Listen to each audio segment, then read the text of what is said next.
So hello guys, let's crack 11 CBSE Commerce on an academy with me Abhijit Jaiswal. तो भाई अभी मैं यहाँ पे क्यों आया हूँ? कुछ अलग चीज के बारे में बात करने। I'm here to talk about the new education policy 2020, right?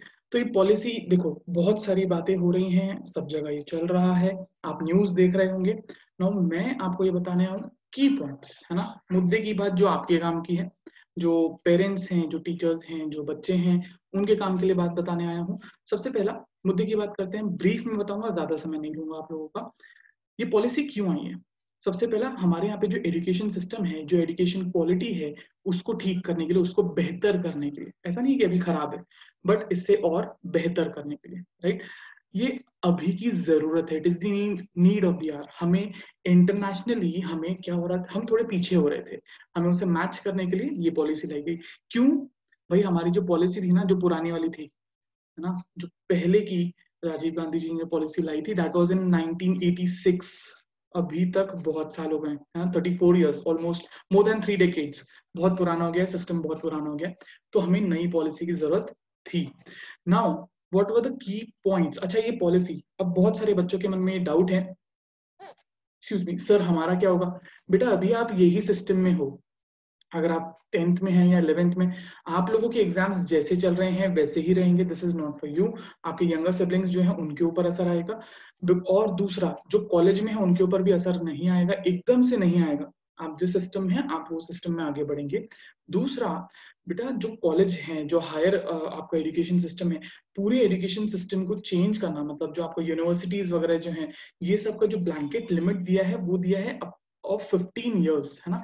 15 साल में इसे पूरा फेज आउट करेंगे, बिकॉज ये इतने सालों, बेटा इतने सालों की ये आपकी जो सिस्टम है एकदम से ओवरनाइट चेंज नहीं हो सकता, तो यू नीड नॉट पैनिक, आपको चिंता करने की जरूरत नहीं है, ठीक है। हाँ, ये आपके जो छोटे भाई हैं, या अगर आप देख रहे हैं जो वीडियो, ये आप भी बहुत छोटे हैं, तो ये आपके जरूर काम करें, बट फिर भी देख लीजिए क्या क्या है इसमें, जो की पॉइंट्स आए हैं वो क्या है।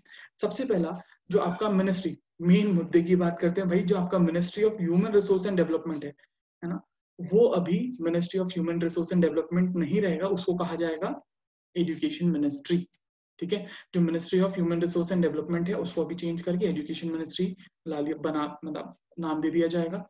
नेक्स्ट, जो की रिफॉर्म है बेटा, आपका जो ग्रॉस एनरोलमेंट रेशियो ना, what is gross enrolment ratio? वो बच्चे जो कि शिक्षण ग्रहण करते हैं, मतलब जो शिक्षा ग्रहण करते हैं, जो एजुकेशन लेते हैं, वो एजुकेशन जो है इन हायर एजुकेशन, है ना, जो हायर एजुकेशन में जो लोग एनरोल करते हैं खुद को, वो 50% अपने को लेकर जाना है, जो कि अभी लगभग 25 से 30 के बीच में है शायद, उसे हमें 50 तक लेकर जाना है बाय 2035, ठीक है। जिसमें कि ऑलमोस्ट 3.5 करोड़ जो है बच्चे, मतलब सीट्स ऐड करनी होगी, है ना। बहुत सारे बच्चे जो है अभी भी, जस्ट इमेजिन 50% बोल रहे हैं सिर्फ, है ना, अभी उससे भी कम है, तो हम लोग को 50% तक जाना है। फिर हम लोगों ने जो बोला है भाई, आपका जो इकोनॉमी, आपका एजुकेशन पॉलिसी है, इसमें यूनिवर्सलाइजेशन ऑफ एजुकेशन की बात की है, मतलब सारे from pre nursery to secondary level, आपका पूरा जो एजुकेशन रहेगा, उसकी बुक्स बनाने वाली जो बोर्ड है, जो बुक्स बनाने वाली अथॉरिटी है, या जो बुक्स रहेंगी वो यूनिफॉर्म रहेगी। तो अभी क्या होता है, अभी महाराष्ट्र बोर्ड अलग रहेगा, आपका हर एक स्टेट बोर्ड अलग अलग रहेगा। सीबीएसई में कहीं ना कहीं सेम बुक्स, सीबीएसई में सेम बुक्स हैं, स्टेट बोर्ड्स में अलग अलग बुक्स हैं। बट यूनिवर्सलाइजेशन ऑफ एजुकेशन का मतलब क्या है कि आपकी सारी जो बुक्स रहेगी वो इक्वल रहेगी, सब लोग सेम बुक से पढ़ेंगे, everybody will be on the same plane, ठीक है। फिर दूसरा, जो आपका नई policy, it will aim to bring 2 crore, है ना, आउट ऑफ स्कूल चिल्ड्रन, मतलब जो 2 करोड़ बच्चे ऐसे हैं जो कि स्कूल छोड़ चुके हैं, या तो जो स्कूल के सिस्टम में नहीं है, उनको स्कूल के सिस्टम में लाना। 2 करोड़ बच्चे, बहुत बड़ा अमाउंट है, बहुत बड़ा नंबर है ना। 2 करोड़ बच्चों को स्कूल के सिस्टम में लाना इनका एम है, right. And it is emphasis, यहाँ पे न्यू एजुकेशन पॉलिसी में इन्होंने किस पर जोर दिया है? इन्होंने जोर दिया है कि भाई जो आपका नॉर्मल पढ़ाई है ना, आपकी लिटरेसी पे ध्यान दिया है, आपके न्यूमेरिक्स पे ध्यान दिया है। ऐसा नहीं कि वो रटने वाला चीज जो है वो अभी खत्म, रटने वाली चीज जो है वो अभी खत्म हो गई, रटने वाली चीज अभी बिल्कुल काम नहीं करेगी।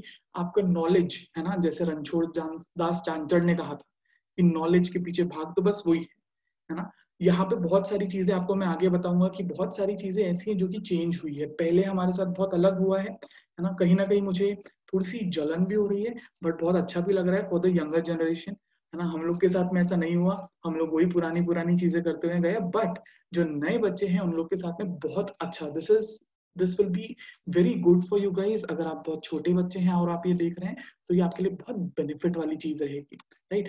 क्या है बेटा, तो सबसे पहला अगर आप देखें तो आपका जो सेंटर है ना, सेंटर और स्टेट दोनों का मिला के जो खर्चा होता है ना अभी एजुकेशन के ऊपर में, उसको लेकर जाना है 6% तक, अभी 4-4.5% के आसपास है। जीडीपी का 6%, मतलब गवर्नमेंट और खर्चा, सिंपल भाषा में बताऊं तो एजुकेशन के ऊपर में खर्चा होगा, विच इज वेरी गुड, है ना, विच इज वेरी गुड। यहाँ वहां स्टैचू बनाने से अच्छा एजुकेशन, हॉस्पिटल्स, ये सब पे खर्चा करें, ये ज्यादा बेहतर है। तो भाई एजुकेशन पे ज्यादा खर्चा होगा, राइट। आपका जो पुराना सिस्टम है, एक्सक्यूज मी, 10+2, भाई साहब वो गया, 10+2 वाला सिस्टम गया, ठीक है। अभी क्या क्या है, 5+3+3+4। नो व्हाट इज सर ये 5+3+3+4 क्या है? तो सबसे पहले अगर आप देखें तो पहला जो 5 इयर्स है ना, फर्स्ट 5 इयर्स, मतलब जब बच्चा 3 साल, देखो पैदा हुए साथ स्कूल में तो नहीं जाएगा, पहले 3 साल घर पे उसको मम्मी पापा जो है, उनके पेरेंट्स जो हैं वो ग्रूमिंग करेंगे, उसके लिए भी गाइडलाइंस आएगी, है ना, कि पहले 3 साल में आपको क्या क्या कैसे कैसे बच्चों को बेसिक जो है वो बताना है। फिर इसके बाद में, उसके बाद के जो, मतलब बच्चा जब 3 साल से लेके 8 साल, तो कितना हो गया, 5 साल। तो फर्स्ट 5 इयर्स जो रहेगा उसे कहेंगे फाउंडेशन स्टेज, है ना। फाउंडेशन स्टेज ये कब, जब बच्चा 3 साल से 8 साल का रहेगा तब, ठीक है। यहाँ पे बच्चों को पढ़ाई के साथ गेम्स के, खेल कूद के साथ में पढ़ाया जाएगा, है ना। उसको जो है चीजें जो है खेल कूद, कई बार क्या होता है अभी बच्चों को ऐसा रहता है कि उन लोग को बस ONE 1 2 TW2 3 THREE3 ऐसे करके पढ़ाया जाता है, बस रटते हैं कई स्कूलों में बच्चे, तो वो नहीं, उनको खेल कूद के साथ में क्यों ऐसा हो रहा है, लॉजिकल रीजनिंग जो है वो डेवलप करने के लिए इस तरीके से पढ़ाना जरूरी है। तो ये कहाँ से, ये फाउंडेशन जो है वो कहाँ से शुरू होगा बेटा, pre nursery, nursery, KG 1, first class and second class. तो ये 5 साल जो है बच्चों के फाउंडेशन लेवल कहलाया जाएगा, मतलब फाउंडेशन स्टेज बच्चों का, जिसमें खेल कूद के साथ में बच्चों को पढ़ाया जाएगा। नेक्स्ट जो है दैट इज 3 इयर्स, जिसे हम कहेंगे प्री प्राइमरी एजुकेशन, जो कि रहेगा बच्चा जब 8 साल से रहेगा, 8 से 11 साल। इसमें बच्चों को बेसिक, है ना, ह्यूमैनिटेरियन क्या होता है सब्जेक्ट, उसके बाद में साइंस क्या है, मैथ्स क्या है, इससे बच्चों को फेमिलियर करवाया जाएगा, है ना। थोड़ा बच्चों को ये पढ़ाया जाएगा क्लास 3, 4 एंड 5 में, ठीक है। ये 3 साल, जब बच्चा 8, 9, है ना, 8 इयर्स टू 11 इयर्स में ये कराया जाएगा। फिर 11 इयर्स से क्या कराया जाएगा बेटा, उसके बाद के 3 साल 11 to 14 इयर्स, उसमें skill development, important computer coding, ये सब चीजें ऐड कराई जाएगी, है ना। Know why is computer coding necessary बेटा, आप अगर देखो तो हमारी जो, मतलब पूरी जो इकोनॉमी बोलो या पूरा जो वर्ल्ड इकोनॉमी बोलो, वो अभी बहुत ज्यादा डेवलप हो रही है, पहला। दूसरा, अगर आप कोडिंग अभी से पढ़ते हैं at the very early age, अगर आप कोडिंग पढ़ते हैं तो आपका साइकोलॉजिकल डेवलपमेंट भी उतना अच्छा होता है, आपका रीजनिंग जो है ना, एप्टीट्यूड जो है वो डेवलप होता है। तो इसीलिए कोडिंग तभी से आपको करवाना ज्यादा अच्छा रहेगा, क्योंकि जितने टाइम बाद आपको ये सब कंप्यूटर्स कोडिंग से इंट्रोड्यूस करवाएंगे, उतना आप उसको रेजिस्ट करेंगे, बोलेंगे नहीं यार ये तो हमारे लिए है नहीं।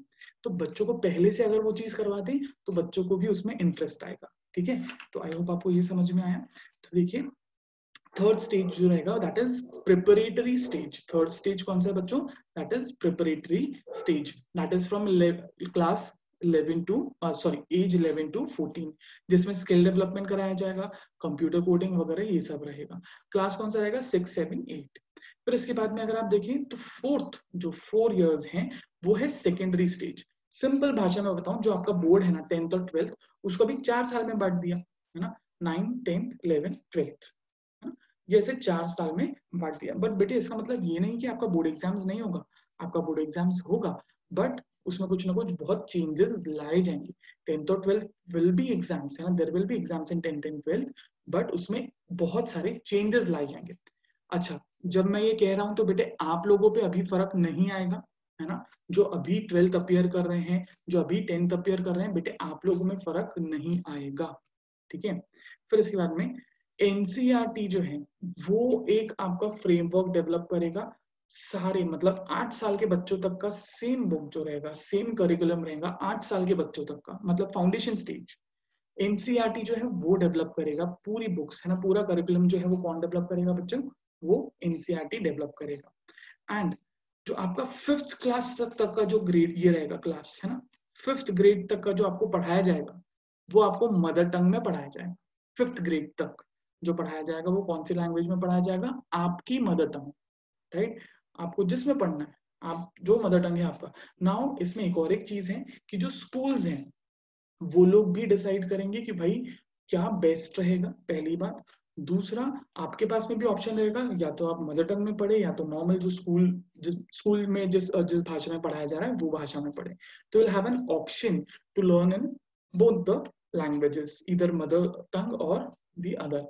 हाँ, फिर इसके बाद में क्या होगा, 5th क्लास मतलब 5th स्टैंडर्ड के बाद, 5th ग्रेड के बाद जो स्कूल्स हैं उन लोगों को ये एक प्रोविजन करना पड़ेगा कि बच्चों को दोनों लैंग्वेज, मल्टी लैंग्वेज लिंगुअल जो बोलते हैं उसमें बच्चों को पढ़ाया जाए, है ना। नहीं तो क्या होगा, बच्चा एक भाषा में अगर अभी तक पढ़ा है फिर एकदम से दूसरे इसमें आएगा तो उसको दिक्कत जाएगी। तो ये ना हो, तो 6th स्टैंडर्ड के बाद से क्या किया है, मल्टी लिंगुअल जो है वो एक कोर्स जो है वो बनाया जाएगा, ठीक है। फिर इसके बाद में अगर आप देखें तो हायर एजुकेशन करिकुलम जो रहेगा उसमें बहुत सारे फ्लेक्सिबल सब्जेक्ट्स रहेंगे।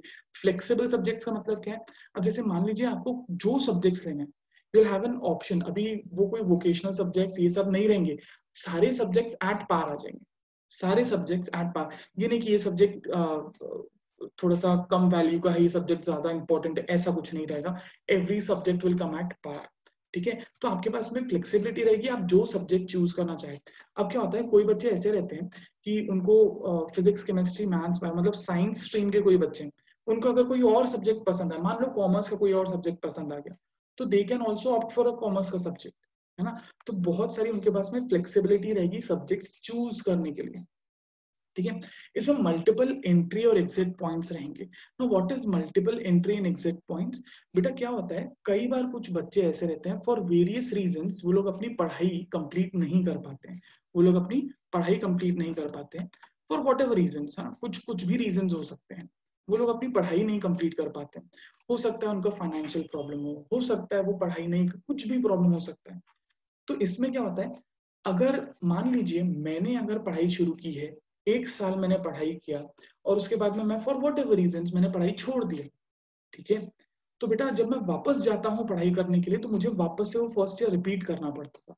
बट अब कैसा होगा, अभी अगर मैं एक with in a stipulated time, एक समय के अंदर ही अगर मैं वापस चला जाता हूँ तो उस केस में मेरा जो मेहनत थी, मेरी जो पहले की मेहनत थी वो वेस्ट नहीं होगी।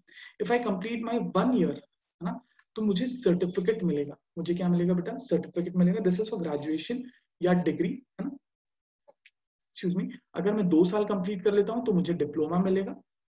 अगर मैं 3 इयर्स, कुछ ग्रेजुएशन 3 इयर्स के होते हैं, कुछ डिग्री कोर्सेज 3 इयर्स के होते हैं, कुछ डिग्री कोर्सेज 4 साल के होते हैं।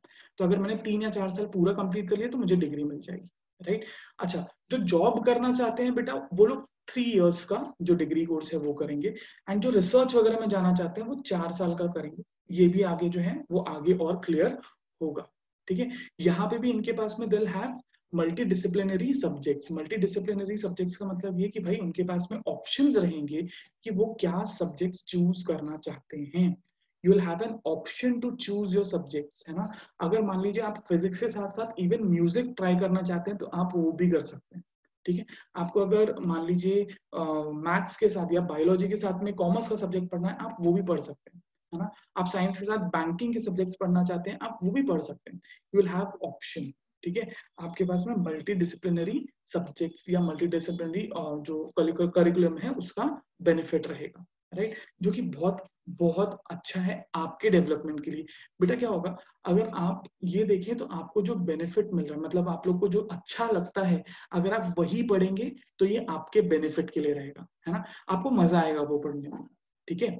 फिर इसके बाद में आता है बेटा एकेडमिक बैंक बनाया जाएगा ऑफ क्रेडिट्स। क्या होता है, आपने अगर कोई भी, है ना, आपने पूरे अपने पढ़ाई के समय में कोई भी जगह पे कोई अगर सिलेबस, कई बार ऐसा होता है कि हमने कोई सिलेबस या कोई भी चीज पढ़ाई शुरू की है बट वो हमसे नहीं हो पा रहा है या हमने नहीं किया तो वो छोड़ देते हैं बीच में कुछ कुछ बच्चे। तो क्या होता है, वो जो उन्होंने उतना समय दिया वो वेस्ट हो जाता है। तो इसमें क्या रहेगा बेटा, एक क्रेडिट सिस्टम बनाया जाएगा कि आपने अगर उतना भी पढ़ा है तो वो भी आपके क्रेडिट्स में ऐड हो जाएगा, है ना, which will be very useful for you, कि भाई आपको उस चीज का नॉलेज है ये बताएगा। तो जब भी कोई जॉब के लिए जाता है तो उसका क्रेडिट उतना दिखेगा, तो ये भी बहुत बेहतर चीज है। देखिए, बैंक ऑफ क्रेडिट्स का मतलब क्या है कि आप लोग का एक बैंक बनाया जाएगा जिसमें आपने जो भी पढ़ा है डिजी लॉकर के थ्रू बनाया जाएगा, ये ऑनलाइन रहेगा। आपने जो भी पढ़ा है, जितने भी समय के लिए पढ़ा है ना, उसके लिए आपको क्रेडिट्स मिलेंगे। ऑब्वियसली एक स्पेसिफाइड टाइम का रहेगा, उतना समय कंप्लीट कर लिया तो आपको क्रेडिट मिलेगा। तो वो जो आपको क्रेडिट मिल रहा है बेटा, वो आपका ऐड होते जाएगा। मान लीजिए आपने कुछ पोर्शन ये इसका किया, कुछ पोर्शन ये इसका किया, कुछ पोर्शन ये इसका किया और छोड़ दिया, पढ़ाई पढ़ाई कंप्लीट नहीं किया, तो वो जो आपने समय दिया था वो पोर्शन पढ़ने के लिए, वो वेस्ट नहीं होगा, उसका आपको क्रेडिट मिलेगा, राइट। तो जब भी आप जॉब के लिए जाते हैं, कहीं पे भी आप हायर के लिए अप्लाई करते हैं, तो आपका वो क्रेडिट रिफ्लेक्ट होगा, राइट। तो ऐसा एक बैंक बनाया जाएगा, एकेडमिक बैंक, जिसमें ये सारी चीजें मेंशन की जाएगी। एंड अभी जो भैया आपका सिस्टम है, अभी जो आपका सिस्टम है अफिलिएशन वाला सिस्टम, है ना, बहुत सारे कॉलेजेस ऐसे रहते हैं which are affiliated by so and so university, ये यूनिवर्सिटी से अफिलिएटेड है। वो जो आपके जो पूरे सिस्टम्स हैं वो क्या हो जाएंगे बेटा, कॉलेजेस वो फेज आउट हो जाएंगे 15 सालों में, राइट। एकदम से नहीं होंगे। इनको ऑटोनॉमस कॉलेज जो है उनको ऑटोनॉमी दी जाएगी। अलग अलग इसमें ग्रेडिंग किया गया है, A+ ग्रेडिंग है, ए है और बी है। तो भाई B+, ऐसे ग्रेडिंग्स हैं। तो A+ ग्रेडिंग वाले जो बहुत अच्छे कॉलेज हैं उनको पूरा ऑटोनॉमी मिल जाएगा, बी वाले को थोड़ा, ए वाले को थोड़ा कम इसमें मिलेगा या कुछ बोला जाएगा, बी वाले को बोलेंगे थोड़ा ठीक हो जाओ, फिर आपको ऑटोनॉमी मिलेगी। तो कॉलेजेस जो है they will turn into autonomous colleges under one umbrella. एक ही ऐसा बॉडी रहेगा जो सारे कॉलेजेस को कवर करेगा, एंड कॉलेजेस जो हैं वो ऑटोनॉमस में कन्वर्ट हो जाएंगे। फिर इसके बाद में अगर आप देखें तो increase in use of technology with equity.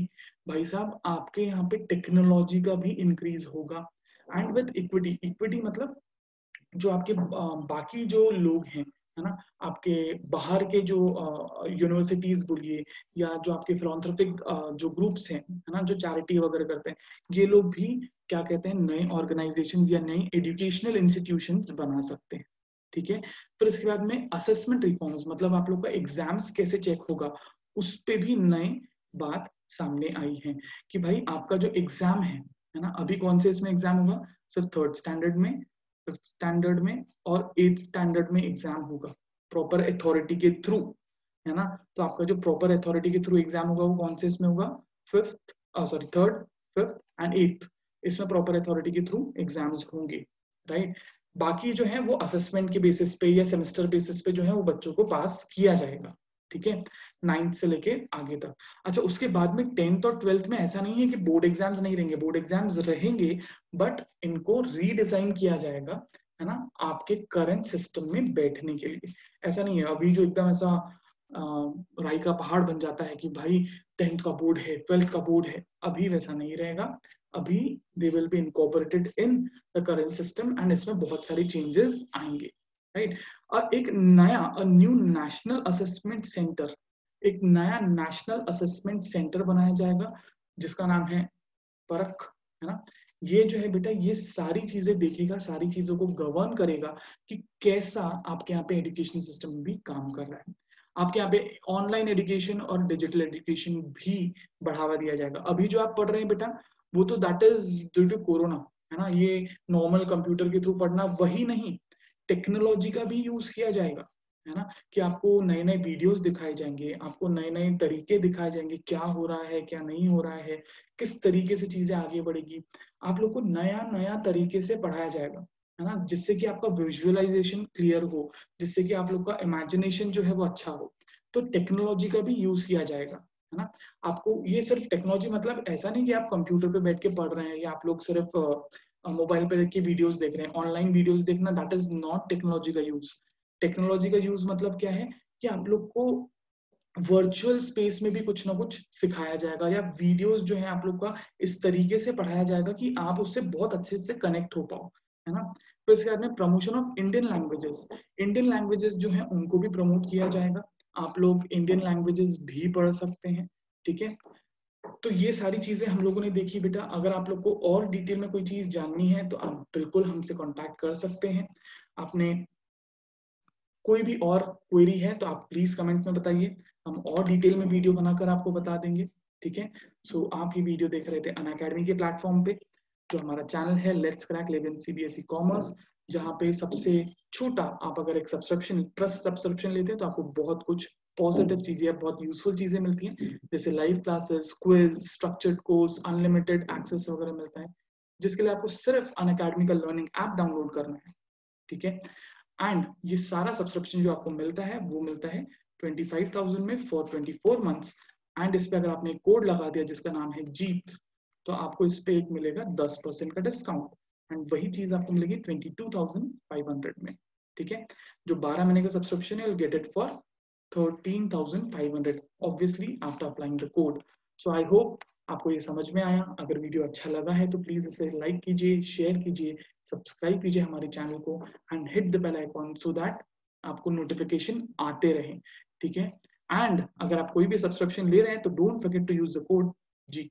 ठीक है, till then take care, and कोई भी क्वेरी अगर रहती है आप लोगों को तो हमें आप कमेंट्स में पूछ सकते हैं। इफ यू वांट कि और डिटेल में एक वीडियो चाहिए तो आप वो भी बता दीजिए, हम वो भी बना लेंगे। Right, thank you so much, have a nice day, bye bye.